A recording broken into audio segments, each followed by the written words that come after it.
నెల్లూరు జిల్లా రొట్టెల పండుగలో ప్రధాన ఘట్టమైన గంధ మహోత్సవం ఘనంగా నిర్వహించారు. కోటమిట్టలోని అమీనియా మసీదులో మత పెద్దలు 12 బిందెల్లో సాంప్రదాయబద్ధంగా గంధం కలిపి ప్రత్యేక పూజలు చేశారు.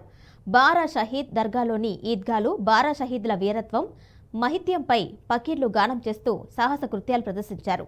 కడప దర్గా పీఠాధిపతి అరీపుల్లా హుసేని ప్రత్యేక ప్రార్థనలు నిర్వహించి బారా షహీద్ సమాధులకు గంధాన్ని లేపనం చేశారు. రాష్ట్ర ప్రజలందరూ ఆయురారోగ్యాలతో అష్టైశ్వర్యాలతో జీవించాలని ప్రార్థించినట్లు మంత్రి నారాయణ తెలిపారు.